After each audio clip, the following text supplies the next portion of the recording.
우리 한 번 더 기도하고 주님 말씀 듣습니다. 하나님 아버지, 참으로 감사합니다. 이 놀라우신 주님의 은혜가 있기에 우리가 마음이 흔들려도, 세상이 흔들려도 주님만을 믿습니다. 오늘 또한 말씀을 통하여 그 믿음이 다시 한번 단단해지는 은혜가 있게 도와 주시옵소서. 안타깝게도 병상으로 인하여 이 예배에 참석하지 못하는 우리 귀한 영혼들을 주께서 보호하시고 인도하시며 저들이 어디에 있든지 이 말씀의 은혜를 사모하며 놓치지 않는 동일한 은혜도 허락하여 주시옵소서. 전하는 자 오직 주님의 은혜만을 구하며 예수님의 이름으로 간절히 기도합나이다. 아멘. 꽤 오래된 영화인데요, 2008년도에 상영되었던 더 버킷리스트라는 영화가 있습니다. 저는 이제 미국에서 이 영화를 봤었는데, 유명한 연기파 배우인 잭 니콜슨과 모건 프리먼이 주연한 이 영화죠. 그 폐암말기 환자 두 사람이 그 인생의 마지막을 다루고 있는 감동적인 이야기입니다. 영화는 오래되었지만 저는 여러분들이 꼭 이 영화는 한 번쯤 봤으면 좋겠다, 그 생각이 듭니다. 내용이 이런 거죠. 이 버킷리스트라는 것이 죽기 전에 내가 꼭 하고 싶은 일, 꼭 보고 싶은 것들을 소원을 적어놓는 것을 우리가 버킷리스트다, 이렇게 이야기를 하는데, 그 영화의 내용이 이렇습니다. 가난했던 자동차 정비사인 카터 챔버스라는, 모건 프리만이 주연했던 카터 챔버스라는 흑인이 폐암 말기를 선고받고 이 병원에 입원하게 됩니다. 근데 그 병원에서 억만장자 재벌이었던 그룹의 회장 에드워드 콜, 잭 니콜슨이 연기했던 역할인데, 이 억만장자 에드워드 콜을 만나게 됩니다. 이 두 사람은 신분의 차이가 하늘과 땅의 차이였지만 둘 다 폐암말기라는 그런 동병상련의 처지에서 나이도 비슷하니까 친구가 됩니다. 한 번은 이 흑인 카터가 죽기 전에 하고 싶었던 이 버킷리스트를 이렇게 쭉 적는데, 의사에게 당신의 수명이 1년밖에 남지 않았다라는 선고를 받게 됩니다. 가난했던 이 카터는 자기의 썼던 버킷리스트가 이루어지지 못하는 것에 대한 아쉬움을 뒤로하고 그것을 꾸깃꾸깃 접어서 버리게 됩니다. 그런데 이 에드워드 콜 재벌이 그가 버린 종이를 우연히 발견하고는 그 내용을 읽습니다. 그리고는 자기가 경비를 댈 테니까 우리 남아있는 1년 동안 하고 싶은 일 한번 다 해보자고 설득을 합니다. 폐암말기였던 이 재벌 에드워드 콜도 외로웠던 거죠. 그래서 이 두 사람이 의기투합해서 그때부터 세계를 다니면서 자기들이 이루고 싶었던 버킷리스트를 하나씩 이루어 나갑니다. 젊은 사람들처럼 스카이 다이빙하기, 문신도 해보기, 스포츠카 운전하면서 자동차 경주하기, 아프리카 사파리 모험하기, 중국 만리장성 구경하기, 인도 타지마할 방문하기, 피라미드 관광하기, 눈물 날 때까지 웃어보기, 죽으면 화장해서 커피깡통에 유골을 담아 멋진 곳에 놓아두기, 세상에서 제일 예쁜 소녀와 키스하기 등, 그리고 마지막에 모르는 사람 잘 도와주기, 이런 것들을 하나씩 이 에드워드 콜의 재산을 가지고 이루게 됩니다. 그리고 결국 한 가지 소원이었던 눈물 날 때까지 웃어보기라는 소원을 제외하고 그들이 다 소원을 이루게 됩니다. 그런데 그 영화 중에 저한테 굉장히 기억에 남는 장면이 하나가 있습니다. 아까 우리 포스터에도 나왔던 장면인데요, 그 두 사람이 이집트의 피라미드를 구경 가서 그 꼭대기에서 하늘에 별이 총총히 떠 있는 걸 보면서 대화를 합니다. 그때 이 흑인 카터가 에드워드에게 이렇게 물어봐요. 자네는 고대 이집트인들이 죽음에 대해서 멋진 믿음이 있었다는 것 들어본 적이 있는가? 에드워드가 대답합니다. 아니, 난 그런 일을 들어본 적이 없네. 그래? 우리의 영혼이 하늘에 가면 하나님께서 우리에게 두 가지의 질문을 한다고 하네. 어떤 질문이지? 이 카터가 조용히 이렇게 이야기하는 거예요. 우리가 그 대답을 잘하느냐 못하느냐에 따라서 천국에 갈지 못 갈지 정해진다고 하지. 에드워드가 그 이야기를 듣고 죽을 날이 얼마 남지 않았으니까 관심 갖고 그 이야기를 듣습니다. 그러면서 그 두 가지 질문 중에 하나가 무엇이냐면 카터가 이렇게 이야기를 하죠. 너는 살면서 너의 인생의 기쁨을 찾았는가? 그 한 가지 질문을 하신다네. 그리고 또 하나의 질문은 너의 인생이 다른 사람들을 기쁘게 했는가? 하나님께서 이렇게 두 가지 질문을 던지고 그 두 가지 질문에 예라고 대답한 사람을 천국으로 인도하신다네. 그리고 그 별을 바라보면서 두 사람이 여러 가지 생각을 하면서 그 장면이 지나갑니다. 저는 그 감독이 예수를 믿는 분인지는 잘 모르겠어요. 그런데 나도 기쁜 인생을 살면서 남도 기쁜 인생을 살게 하는 것, 그것이 바로 하나님께서 우리에게 주신 사명이다, 그렇게 믿습니다. 제가 어제도 결혼 주례를 했지만 제가 주례를 할 때마다 우리 신랑 신부에게 마지막으로 당부하는 말이 있습니다. 너희의 가정이 두 사람의 행복으로 끝나는 가정이 아니라 너희 두 사람의 가정을 통해 이웃이, 공동체가, 교회가, 그리고 나아가서는 이 나라와 이 사회가 행복해지는 선한 영향력이 있는 가정이 되기를 소원한다. 너무 거창한 것 같지만 사실 이것은 하나님께서 우리에게 주신 모든 개인의 사명이고 우리 가정의 사명입니다. 우리가 지키지 못할 뿐이죠. 먹고 사는 거에 바쁘고 내가 내 사는 거에 힘들어서 개인적인 거에 몰입하기 때문에 이 소원을, 이 사명을 이루지 못하는 것뿐입니다. 그런데 하나님께서는 우리에게 나도 기쁘지만 남도 기쁜 인생을 살라라고 말씀을 하셔요. 오늘 여러분 이 말씀을 기억하면서 나는 정말 기쁨의 인생을 살고 있는가? 예수를 믿으면서, 그리고 내가 예수를 믿으면서 남에게 기쁨을 주는 인생을 살고 있는가? 한번 돌아보는 그런 귀한 시간이 되기를 소원합니다. 오늘 말씀은 다윗이 지난주까지 우리가 법궤를 예루살렘 성으로 모셔오는 일을 실패했던 다윗에 대한 이야기를 다루었습니다. 그리고 오늘 드디어 이 법궤를 오벳 에돔의 집에 석 달 동안 보관하고 있다가 다윗성으로, 예루살렘 성으로 모셔오는 그런 거룩한 일이 성공적으로 끝나는 내용이 나와 있습니다. 근데 다윗은 이 법궤를 옮겨온 다음에 너무나 기뻐서 백성들과 함께 춤을 추며 거기서 잔치를 벌이게 돼요. 그러면 다윗이 얼마나 기뻤기에 왕의 체면과 왕의 권위도 버리고 그가 백성들과 함께 그렇게 신나게 춤을 췄을까요? 14절에 보면 다윗이 얼마나 춤을 신나게 췄는지 그의 하체가 다 드러날 정도로 춤을 췄다, 이렇게 말씀하고 있습니다. 오늘 그래서 우리가 이 다윗의 춤추는 모습, 기뻐하는 모습을 보면서 우리는 이런 기쁨이 있는가를 한번 살펴보기를 소원하는데요. 다윗이 왕이 된 후에 두 가지의 큰 소원이 있었습니다. 물론 나라를 잘 다스리고 강력한 나라를 만들고 이런 것도 꿈이었겠지만 그것보다 다윗이 갖고 있었던 것은 믿음에 대한 소원이었어요. 그것이 뭐냐면 오늘 나오는 이 법궤가 하나님의 그 전으로 들어와서 자기가 이 법궤를 모시고 사는 그것이 소원이었어요. 여러분, 법궤가 뭐예요? 하나님의 함께 하시는 임재의 상징입니다. 제가 지난주에 그 시은소라고 하나님의 은혜가 베풀어지는 그곳이라고 말씀을 드리지 않았습니까? 그러니까 법궤가 있다라는 것은 하나님이 함께 있다라는 증거예요. 지금 법궤를 모셔온다, 그 소원이 있다라는 건 뭐예요? 다윗이 하나님과 영원히 함께 동행하고 싶다, 이 믿음의 소원을 가진 거죠. 그리고 다윗의 두 번째 소원이 뭐였냐면 7장에 나오는데 그는 자기가 살아생전에 하나님의 성전을 아름답게 짓기를 원했습니다. 여러분, 다윗이 이 소원을 이루는가요? 이루지 못합니다. 다윗은 결국 이 소원을 이루지 못하고 그 재료만 잘 준비해서 나중에 아들인 솔로몬이 성전을 지을 수 있도록 그렇게 남기죠. 그런데 다윗이 왜 성전을 짓기를 원했을까요? 여러분, 이 성전이라는 것은 제사를 지내는 곳이에요. 제사라는 것은 우리가 하나님과 만나는 것입니다.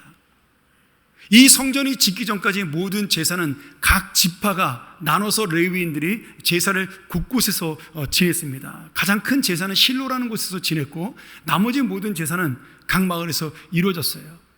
성전이 지어짐으로 인해서 이스라엘의 모든 제사가 하나로 통합이 되는 겁니다. 결국 이 제사는 하나님을 만나고 싶어하고 하나님과 날마다 함께하고 싶어하는 다윗의 믿음의 소원인 거예요. 지금 법궤를 모셔오고 싶은 다윗의 소원, 성전을 짓고 싶어하는 다윗의 모든 소원이 공통점이 뭐예요? 하나님이 함께하는 인생이 되고 싶다. 이것이 다윗의 인생의 소원이었어요. 여러분, 다윗이 괜히 믿음 있는 왕이 아니에요.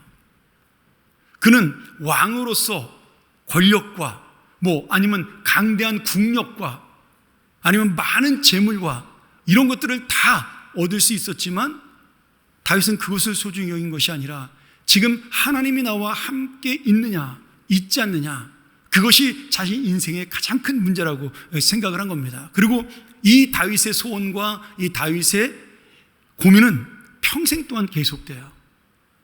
나중에 다윗이 범죄하잖아요. 밧세바와 범죄한 다음에 그가 이 나단 선지자의 책망을 듣고 하나님 앞에 회개할 때 시편 51편에 뭐라 그래요? 주의 성령을 내게서 거두지 마옵소서. 이렇게 기도합니다. 그는 다른 모든 것들이 다 없어도 하나님만 나와 함께하면 내가 이 세상에서 만족하고 살 수 있다는 믿음을 가진 사람이었습니다. 그러니 오늘 법궤가 그에게 왔을 때 그는 정말 이제 진짜 하나님이 나와 함께하는 것이구나, 그 기쁨을 이기지 못해서 그 법궤와 함께 백성들과 함께 춤을 춘 것이에요. 오늘 여러분, 우리가 하나님과 함께하는 은혜에 기뻐 뛰며 춤을 추는 다윗의 모습을 보면서 내가 갖고 있는 소원은 무엇이고 또 우리 성도가 진정으로 누리는 기쁨의 복이 어디에 있는가를 만나는 그런 귀한 시간 되기를 간절히 소원합니다. 이 첫 번째는 하나님과 함께하는 인생은 진정 기쁨이 넘치는 인생이 됩니다. 14절에 다윗이 여호와 앞에서 힘을 다하여 춤을 추는데 이렇게 기록되어 있어요. 다윗은 이 법궤를 예루살렘으로 모셔오기 위해서 엄청난 노력과 정성을 기울였습니다. 3만 명의 군사를 그 법궤를 모셔오는데 동원했고요. 그리고 수많은 제사장과 그리고 성가대원들 수백 명을 동원을 했습니다. 그럼에도 우리가 지난주에 우사의 교훈을 배웠지만 하나님의 말씀대로 그가 법궤를 옮겨오지 못함으로 법궤를 운반하는 일에 큰 재난이 닥쳐서 우사가 죽음을 당하고 이 법궤는 그만 예루살렘 성으로 오는 도중에 오벳 에돔의 집에 3개월간 머무르게 됩니다. 근데 이번에는 다윗이 정말 정성껏 준비해서 하나님의 말씀대로 그 말씀에 순종해서 이 법궤를 옮겨왔고 그것이 예루살렘에 도착하는 그 순간에 다윗은 너무나 신나고 기뻐서 백성들과 함께 춤을 추며 이 기쁨을 누린 것입니다. 오늘 여러분, 우리가 드리는 예배, 오늘 우리가 만나는 하나님, 내가 주님과 동행하는 삶 속에 바로 이 기쁨이 있어야 진정한 성도입니다. 물론 매일처럼 이런 기쁨이 있는 것은 아니죠. 오늘 다윗처럼 특별하게 법궤를 운반하는 일이 있었기 때문에 다윗이 춤을 췄지만, 근데 우리의 마음속에는 이 다윗의 소원, 하나님이 우리와 함께 하시는 것이 가장 내 인생에 소중하다라는 그 믿음을 놓치지 않으면 우리도 역시 이 기쁨을 놓치지 않고 살 수 있다라는 거예요. 다윗이 춤을 추는 모습을 보면서 우리가 오해하지 말아야 될 것이 하나 있습니다. 이게 지금 나이트 가서 춤을 추거나 이런 그런 것이 아닙니다, 여러분. 오해하시면 안 돼요. 지금 감정적인 춤이 아니라 지금 다윗은 춤을 추기 전에 어떻게 했어요? 하나님께 먼저 법궤를, 이 고앗 자손, 레위인 고앗 자손이 법궤를 메고 6걸음을 걷고 난 다음에 하나님께 희생의 제사를 드립니다. 왜 6걸음을 걷고 난 다음에 제사를 드렸죠? 혹시라도 지난번처럼 내가 잘못된 법궤 운반하는 것이 아닌가 두려웠어요. 떨리는 마음으로 먼저 6걸음을 한번 걸어본 겁니다. 이스라엘 사람들은 7이 완전수니까 7걸음을 걸으면 그 걸음은 시작된 거잖아요, 법궤 운반이. 그래서 6걸음만 걸은 겁니다. 6걸음을 걷고 난 다음에 아무런 문제가 일어나지 않으니까 하나님이 이거 기뻐하시는구나 생각을 해서 그 6걸음을 걸은 다음에 멈추고 거기서 하나님 앞에 큰 예배를 드립니다. 그리고 이 법궤를 옮겨오게 되죠. 하나님 앞에, 말씀 앞에 순종하고 정성으로 헌신하여 이 법궤를 예루살렘 성에 옮겨오는 그 모습은 지금 내가 하나님의 말씀이 없이는, 하나님의 뜻이 없이는, 하나님의 은혜가 없이는, 하나님이 함께 하시지 않으면 내가 이 모든 일을 하지 않겠다라는 다윗의 믿음의 고백이기도 한 거죠. 그리고 하나님 말씀을 순종한 다음에 다윗에게 이 기쁨이 있었던 거예요. 내 감정에 흥분한 것이 아니라 말씀 앞에 순종한 다음에 하나님이 주시는 감동을 받고 그는 백성들과 함께 춤을 춘 것입니다. 14절 말씀에 뭐라고 되어 있어요? 여호와 앞에서 춤을 추었다라고 되어 있어요. 이 여호와 앞에서라는 게 뭐예요? 지금 하나님과 다윗의 관계를 이야기하고 있는 겁니다. 요한계시록 7장 15절이나 욥기서 1장 6절에 보면 하나님 앞에 서 있는 존재는 어떤 존재예요? 피조물의 존재를 가리킵니다. 하나님이 창조하고 하나님을 가장 거룩한 통치자요, 내 인생의 주관자로 믿는 그 사람이 섰을 때 그가 하나님 앞에 서 있다라고 표현을 하는 거죠. 지금 다윗은요, 춤을 추는데 왕으로 춤을 춘 것이 아닙니다. 높은 신분을 가지고 춤을 춘 것이 아니에요. 하나님의 구원을 받은 성도로, 내가 죄인이고 아무것도 아니지만 하나님이 나를 사랑해서 내가 오늘 이 자리에 있게 되었노라고 고백하면서 하나님의 자녀로 모든 백성과 동등한 위치에서 그저 감사하고 기뻐함으로 하나님 앞에 춤을 춘 것입니다. 얼마나 겸손하고 얼마나 아름다운 모습이에요. 지금 이스라엘 나라가 강해져서 춤을 춘 것이 아니에요. 부자가 되어서 춤을 춘 것이 아닙니다. 그저 하나님이 나의 아버지가 되어주시고 하나님이 나의 인도자가 되어주시고 하나님이 나와 함께하는 그 모습이, 그 은혜가 너무나 감사함으로 다윗은 한 사람의 죄인으로, 한 사람의 하나님의 성도로 지금 감사하는 믿음으로 이 춤을 하나님과 함께, 백성과 함께 춤을 췄던 겁니다. 저는 이 말씀을 보면서 상상을 해봤어요. 아마 하나님께서 눈에 보이지 않지만 천사들을 내려보내서 함께 춤을 추지 않았을까? 아니면 예수님이 잠깐 내려오셔서 함께 춤을 추지 않았을까? 그런 상상을 해봤습니다. 여러분, 예배는 잔치예요. 제가 저희 교회 부임한 그 두 번째 주일인가요? 그 예배에 대한 이야기를 하면서 예배는 잔치라고 제가 했던 기억이 납니다. 우리 모두가 함께 흥이 있고 기쁨이 있고 예배가 끝나는 것이 아쉽고 교회 마당을 떠나는 것이 아쉽고 그런 것이 진짜 기쁨 있는 교회고 진짜 사랑이 넘치고 하나가 되는 교회입니다. 저는 우리 교회를 가만히 생각을 해봤습니다. 예배가 끝난 다음에 우리 교회 마당의 모습은 어떠한가? 제가 처음에 부임했을 때랑 많이 달라진 것 같아요. 지금은 예배가 끝난 다음에 온 교인이 남아서 함께 안부를 묻고 기뻐하고 서로 같이 나누고 교제하고 즐거운, 어떻게 보면 저는 마당에서 아이들이 뛰어노는 모습을 보고 엄마 아빠를 찾아다니고 그런 모습을 보면 천국이 이런 모습이 아닐까, 그런 생각을 해보게 됩니다. 이 자리에 있는 것 자체가 여러분 은혜요 기쁨입니다. 우리가 만나는 이 예배가 바로 하나님께서 여러분을 사랑하는 증거고 오늘 하나님께서 여러분과 함께하는 은혜입니다. 할렐루야. 여러분, 이 믿음을 가지고 살아가야 오늘 다윗처럼 내가 날마다 춤을 추는 인생으로, 날마다 잔치 속에 참여하는 인생으로 주의를 만나고 이 세상을 이겨나가는 그런 인생이 될 줄로 믿습니다. 두 번째로, 믿음이 없으면 하나님의 기쁨을 모르는 안타까운 인생이 됩니다. 우리가 다 읽지 않았지만 20절 이하에 보면 다윗의 기쁨과 이 은혜를, 믿음을 이해하지 못하는 어리석은 여인의 이야기가 나옵니다.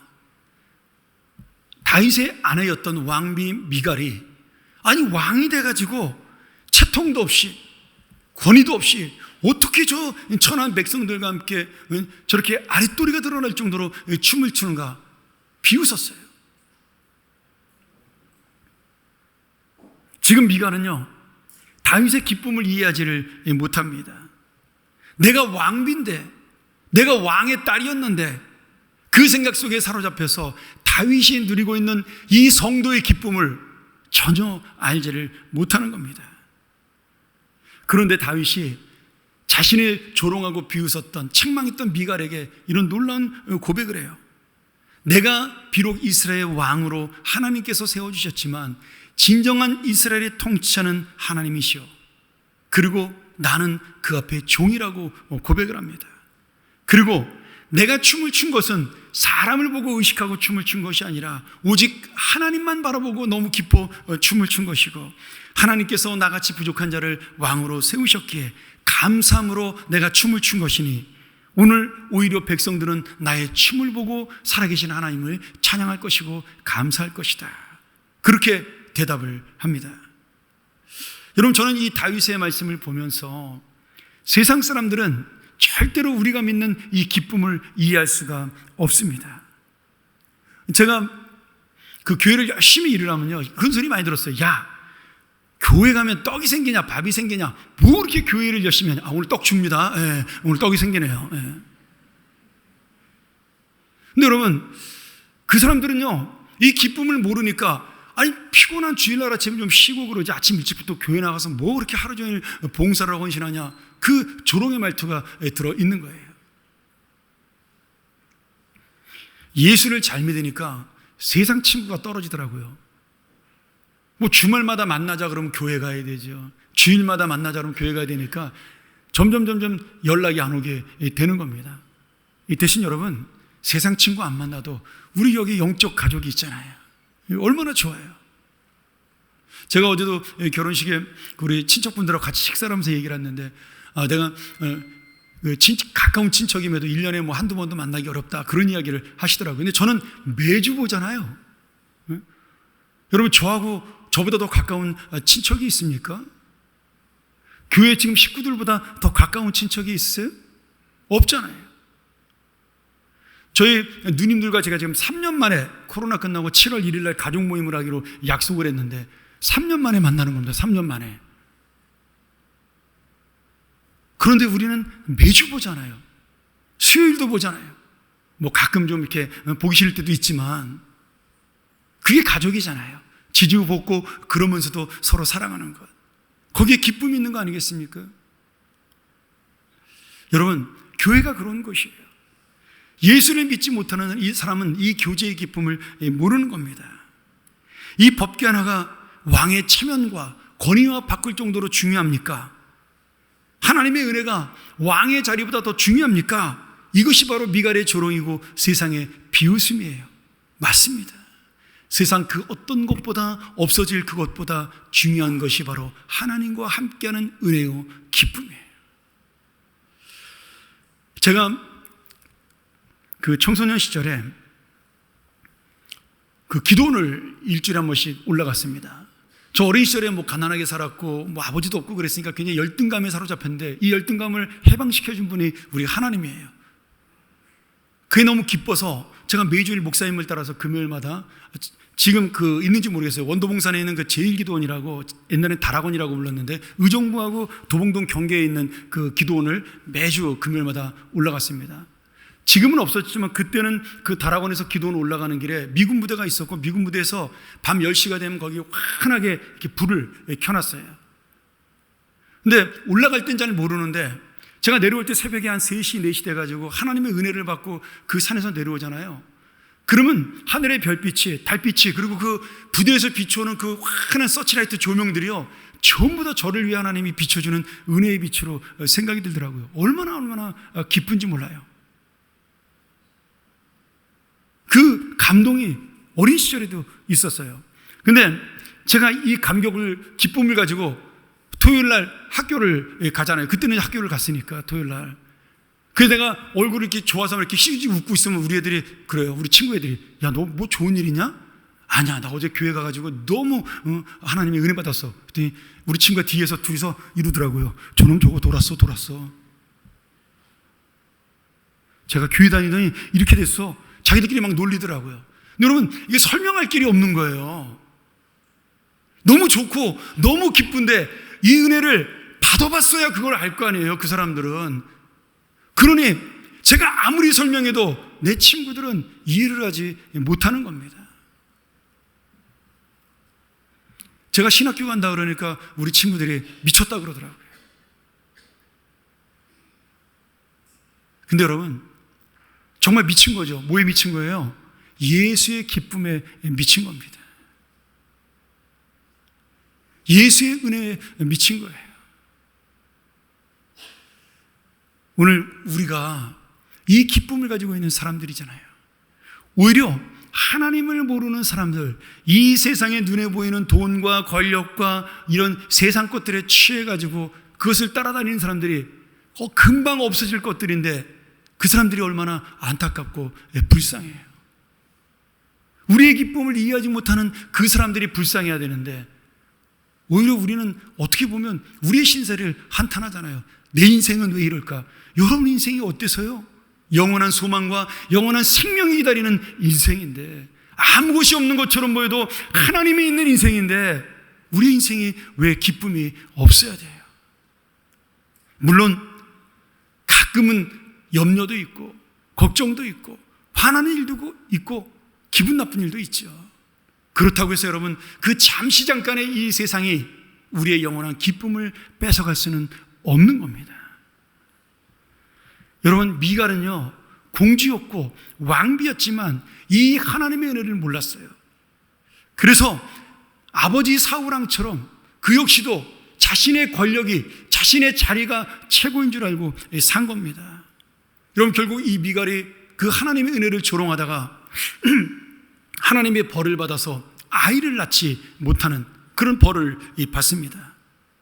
그 당시 고대 세계에서 아이를 낳지 못하는 것은 하나님이 저주한 큰 불행한 사람이었어요.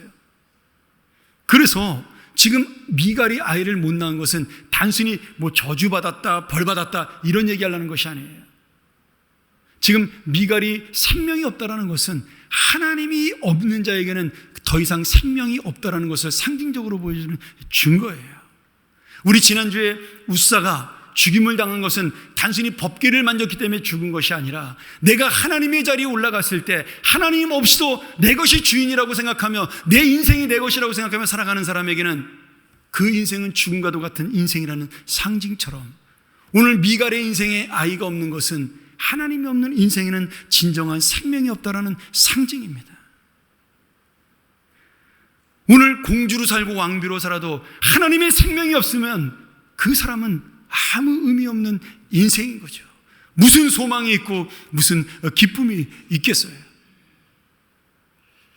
그런데 문제는 하나님의 함께 하시는 은혜와 기쁨을 미리 맛본 우리도 시간이 지나면 이 세상 때문에, 이 기쁨을 잃어버리고 세상 때문에, 눈에 보이는 좋은 것 때문에, 내 마음을 덮는 염려와 걱정 때문에 미갈처럼 뭐가 좋아서 이렇게 춤을 추느냐, 뭐 교회 다니는 게 뭐가 이렇게 신나가지고 맨날 희죽희죽 웃고 다니느냐, 그런 마음이 들 때가 있습니다. 여러분, 이게 안타까운 거예요. 오늘 다시 한번 우리가 하나님의 이 기쁨을 놓치지 않는 인생 되기를 소원합니다. 오늘 비록 내가 가진 것이 좀 없어도, 오늘 비록 내가 남보다 못한 인생을 살아도, 정말 나이가 들어가서 내 몸을 내 마음대로 못하는 안타까운 그런 시간들이 나에게 다가와도 우리에게는 그 무엇과도 바꿀 수 없는 영원한 생명이 있지 않습니까? 영원한 소망이 있잖아요. 그러니까 내가 잠시는 잊어버려도 이 소망과 이 영원한 생명을 놓쳐서는 안 되는 겁니다. 제가 마지막으로 이 버킷리스트 영화에 나왔던 마지막 장면을 여러분에게 소개하고 마치려고 합니다. 이 재벌 에드워드가 이제 곧 중태에 빠져서 죽게 되었어요. 얼마 남지 않은 인생에 그 친구 카터가 병실에 찾아오게 됩니다. 근데 이 카터도 이제 얼마 남지 않은 인생이니까 몸이 빼짝 말라서 마지막으로 만나게 된 거예요. 근데 이 재벌이었던 에드워드는 평소에 루아 커피, 그 커피가 좋다는 이야기를 듣고 그 비싼 커피를 많이 사다가 저장해 놓고 매일같이 그 커피만 마십니다. 얼마나 이 커피를 좋아하는지 비서가 소형 커피 메이커를 항상 갖고 다니면서 이 커피를 에드워드에게 공급을 했어요. 근데 이 에드워드가 자기 병실에 이제 친구인 카터가 찾아오니까 야, 이거 좋은 커피야, 한번 마셔봐. 그리고 루아 커피를 대접을 하는 겁니다. 근데 카터가 이 커피를 맛본 다음에 이게 무슨 커피냐 이렇게 물어봤더니 이게 바로 루악이라는 그 유명한 커피야 이렇게 대답을 했더니, 자네가 몰라서 그러는데 이 커피는 말이야, 저 인도네시아 스마트라 지방에 사는 사양 고양이 똥으로 만든 거야, 그렇게 이야기를 하는 겁니다. 근데 그동안 에드워드는 이 커피가 좋고 비싼 것으로 알았지 고양이 똥이라는 생각을 한 번도 해본 적이 없던 거예요. 근데 고양이 똥이라는 이야기를 듣는 순간 갑자기 커피 맛이 싹 달아나면서 인상을 팍 찡그리게 되었습니다. 그리고 어이없이 표정을 지으니까 그 모습을 보고 친구인 카터가 배꼽을 잡고 막 웃는 거예요. 그리고 에드워드도 참 내가 이 고양이 똥을 이렇게 소중하게 생각했나 생각하고 어이없다는 생각으로 그 두 사람이 서로 배를 잡고 막 웃습니다. 마지막 버킷리스트였던 눈물 날 때까지 웃기의 소원을 이루고 이 두 사람은 세상을 떠나고, 그리고 그 유고는 그들이 원했던 대로 커피캔 깡통에 담겨서 후손들에게 남겨지고 영화는 끝을 맺게 됩니다. 여러분, 이 영화가 마지막 주는 의미가 무엇일까요?